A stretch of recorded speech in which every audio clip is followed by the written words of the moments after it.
국민들을 위해 나란 일을 하는 사람들이 무엇 때문에 일개 잡범인 김태우에게 휘둘리게 되었을까요? 사기 혐의로 다시 구속된 김태우는 경찰에 자신이 현직 부장검사, 총경급 경찰관, 전 현직 언론인 등을 소개받아 알고 지내며 이들에게 금품을 제공했다고 진술했는데요. 이에 그의 주장을 토대로 수사에 착수한 경찰이 현직 검사 사무실을 압수수색하는 초유의 상황이 벌어지기도 했습니다. 게다가 김 씨가 여야 불문하고 정치계 전방위적으로 로비를 자행한 것으로 추정된다는 말이 나오는 것에 더해 문재인 대통령과도 안면이 있다고 떠들고 다니며 인맥을 과시했던 탓에 파장이 클 것으로 보인다고 했습니다. 이 큰 파장을 함께한 사람들을 알아보도록 하겠습니다. 이방현 검사는 김 씨에게 수백만 원어치 스위스 브랜드의 고급 시계 등 2천만 원에서 3천만 원대의 금품을 받은 혐의를 받고 있으며 현재는 2021년 6월 검찰 중간 간부 인사에 의해서 광주지검 순천지청 부부장 검사로 좌천된 상태입니다.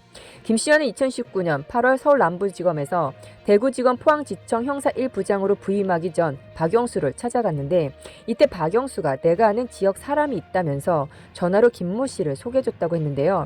이 부장검사는 김 씨를 2번 정도 만난 사실은 인정한 것으로 전해졌으며 그의 생일이 있던 2020년 6월을 전후한 시기와 2020년 9월 서울 남부지검 금융조사 2부장으로 자리를 옮기기 전 열린 전별 행사 때 다른 사람들과 자리를 함께했다고 했습니다. 서울경찰청 강력범죄수사대는 김 씨가 부하 직원에게 시계를 사오라고 한 문자 메시지 및 이 부장검사에게 수천만 원대 시계를 전달했다는 김 씨 부하 직원의 진술 등을 확보했는데요. 그러나 이 부장검사는 시계를 받은 사실이 없다고 부인하는 것으로 전해졌습니다. 경찰은 6월 23일 김 씨의 사무실과 자택, 차량 등을 압수수색했지만 시계는 확보하지 못했으며 이 부장검사는 김 씨와의 금전거래 의혹도 받고 있지만 이에 대해서도 자신의 중고차 매매를 중개해준 데 따른 대금이었다고 주장하는 것으로 알려졌으며 다만 김 씨가 보낸 대개는 받았다고 인정하는 것으로 전해졌습니다. 백이완 전 포항 남부경찰서장은 김 씨로부터 30만 원 상당의 몽블랑 벨트 등 금품을 받은 혐의를 받고 있습니다.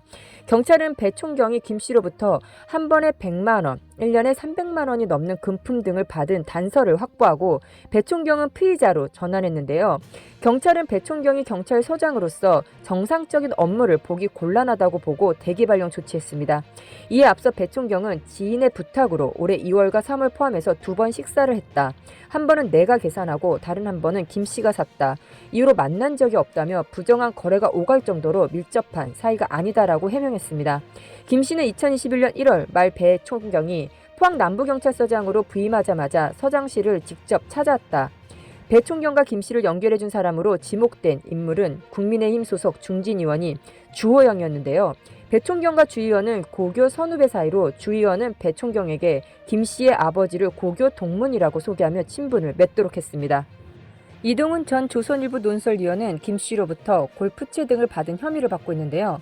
김 씨가 생활운동단체 회장으로 취임할 때 참석했으며 이동훈은 2019년 김 씨를 김무성 전 의원의 소개로 만났다고 주장했습니다. 엄성섭TV 조선 앵커는 김 씨로부터 2020년 2월부터 아우디 차량과 K7 차량을 차례로 제공받아 타고 다닌 것으로 경찰은 파악하고 있는데요. 엄성섭은 김 씨가 생활운동단체 회장으로 취임할 때 직접 참석해 축사를 하기도 했으며 엄성섭 측은 의혹을 전면 부인하고 있지만 구설수에 오르자 방송에서 물러났습니다.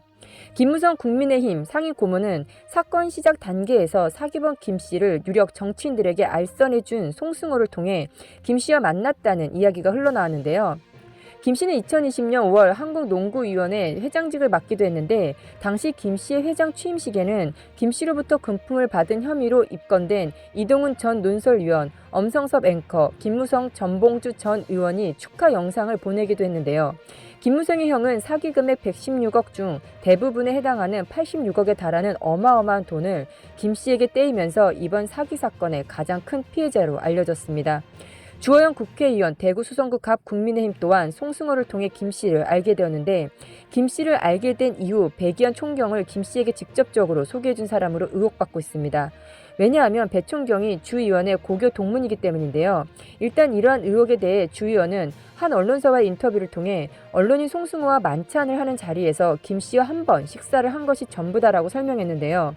주 의원은 그러면서 고교 동문인 배 모 총경에게 김 씨를 소개시켜 줬느냐의 질문에는 배 총경과 친분이 없다고 해명했습니다.